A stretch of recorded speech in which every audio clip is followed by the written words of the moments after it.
Welcome to CivilNet. My guest today is Marcelo Wende, who is General Manager of the Zvartnots Airport, Armenian International Airport.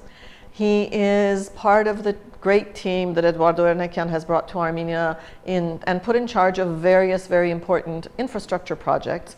The airport is the one we're going to talk about today, but Marcelo Wende is also responsible for the winery and the wine production process that has resulted in the great Garas wines. Marcelo, thank you for being with us. Thank you for the invitation.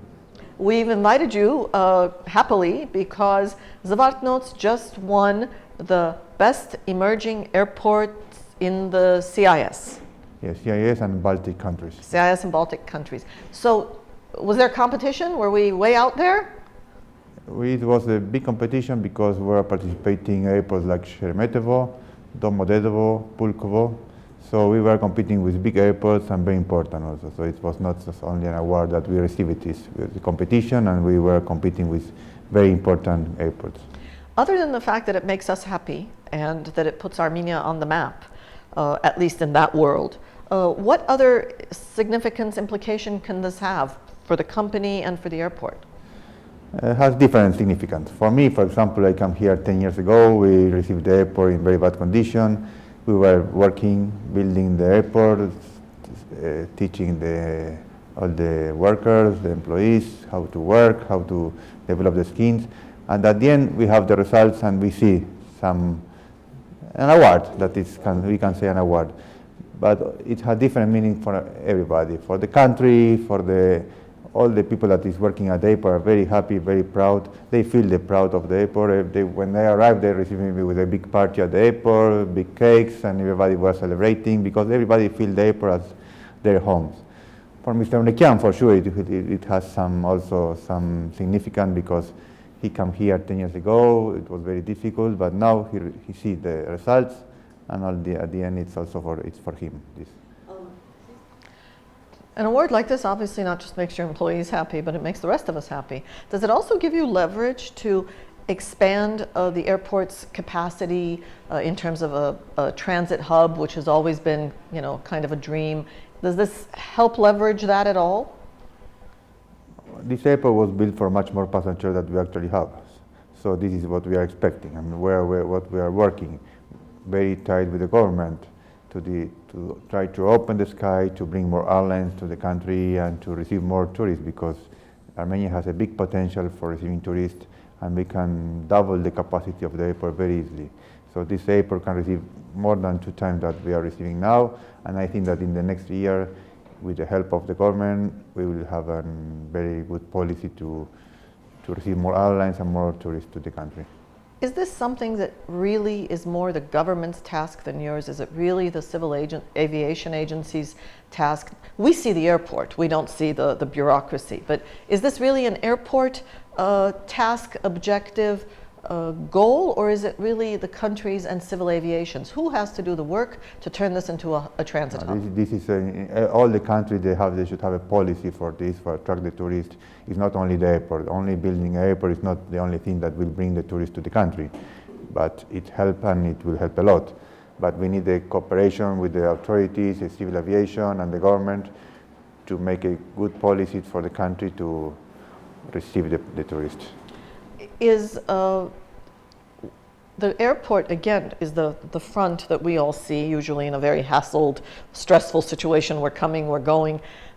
Really, the airport is several agencies. You have the management responsibility, but really there's OVIR and the border patrol. Yes, immigration, customs. Yes. Immigration, customs, police, health, ground services, the people who give us the boiled chicken. How much of that is, again, in your hands to determine, direct change, and how much of it are you stuck with? Yes, at the end, everything comes to the airport, and we are responsible for everything, as for the people image and for the people point of view. For normal passengers, if they have any complaint, they complain to the airport. So we are not responsible for everything, but we have to manage and to work in connection with the civil aviation, with the government, to try to improve the situation in all the entities that are working at the airport. So is it easy? It's not easy. It's not easy because they have their own regulations and we have to try to improve it and to make us international regulation because as they have many that belong to us, say Soviet countries that they have to change, and they are changing and they are collaborating a lot. In this way, we have a big collaboration from the government and from civil aviation mainly. So we are trying to improve all the time the situation at the airport.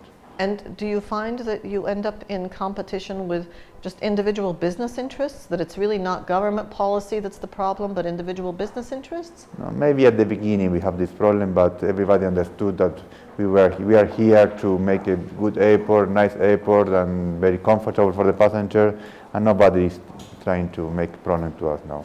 What about the expense? It is often said that Zvartnots is one of the most expensive airports in the region. Is that because your fees are expensive? Is that because fuel is expensive? Services are expensive? Where is the problem? This is a funny situation. I think that all the airlines are complaining the same in every country because they say that everything is expensive everywhere. In reality, we are proving to the government, to civil aviation, to everyone that we are not the most expensive comparing with Tbilisi, with Baku, and with airport in the regions. Of course, that maybe we are more expensive than some airport in China, but compared with the region, we are very competitive. Of course, that only the fueling is a little more expensive because the situation of Armenia, the fueling has to come from the sea, then from the road, and this make it expensive. Do you sell the fuel, or does a private company sell it? No, we sell the fuel. We import and we buy and we sell it. But unfortunately, we have to make a big trip to bring the fuel in, and that is make it more expensive. The old building, is there a future?